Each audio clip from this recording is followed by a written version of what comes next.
I'm Angela, and I'm married to Jim Wharton.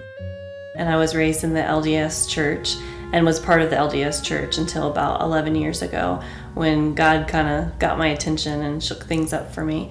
I was kind of growing up in a time where I didn't feel like I belonged anywhere. At a young age, when I was in middle school, I got into drugs and met some friends that were not the best of friends, but were people that were kind of looking for something too.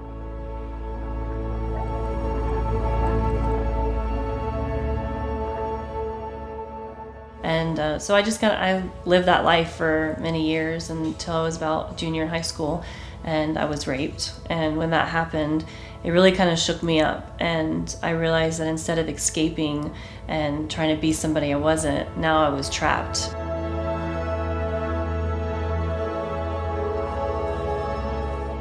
I really tried to kind of straighten my life up again, and the only way I knew to do that was to go back into the LDS church. And so I did that. I threw myself into it, and I was going to seminary every morning and preparing myself to graduate from that. If I really focused and worked really hard on doing that, then I hoped that I'd get to a place where I'd feel complete and I'd feel like, okay, I did this, like I'm growing and I'm getting closer to God. But it never felt that way, because I always felt like as soon as I achieved one thing, there was something else I had to achieve, and there was something else I was lacking.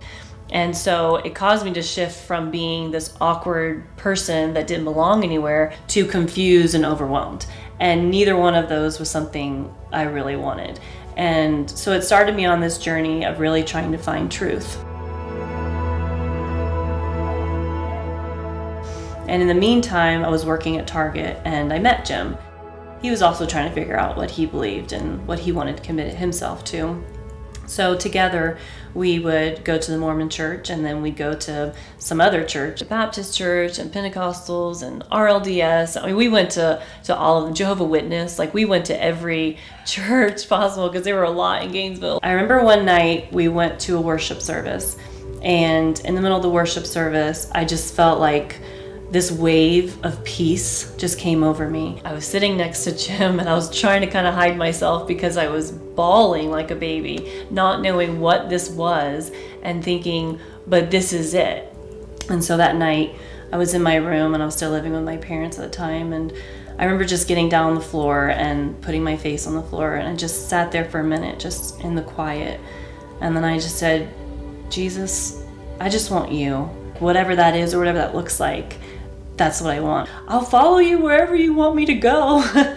And just crying and just feeling like, yes, like this is what I've been looking for. This is what I've been wanting. I've been wanting to escape, and this is where I need to escape to. And I've been wanting to belong, and here I belong with him.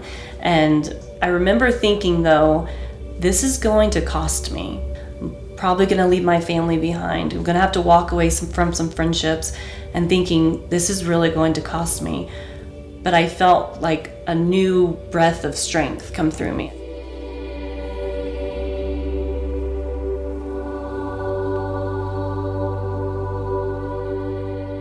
I remember sitting down with my mom and saying to her, you know, I'm not going to do this anymore. I know that in the morning, my family would come and have their morning devotion and read the Book of Mormon, and obviously they wanted me to come and join them. And I said, no, I can't do that. It was several months later that I think they just kind of got fed up with me constantly telling them no and constantly opposing what they were doing, that my father just got really upset with me one morning and was just like, you know, if you're not gonna be able to do what we're doing, then I can't have you living under my roof anymore. And I said, okay.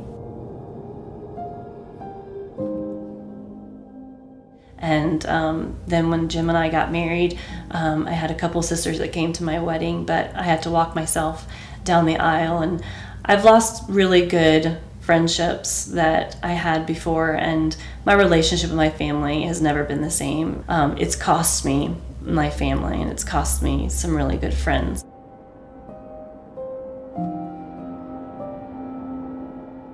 But I think about in Matthew 19, where Jesus is saying to Peter, if anybody forsakes their mother or their father or their possessions to follow me, I'm going to return it back to them 100 times, and they're going to have eternal life.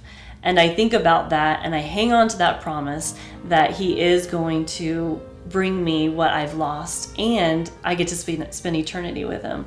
And we can teach our kids that yes, there is a cost, and yes, there is something that you're gonna have to give up or people you're gonna have to walk away from, but the Lord doesn't leave you there. He doesn't leave you empty-handed. He gives you so much more than you ever give up.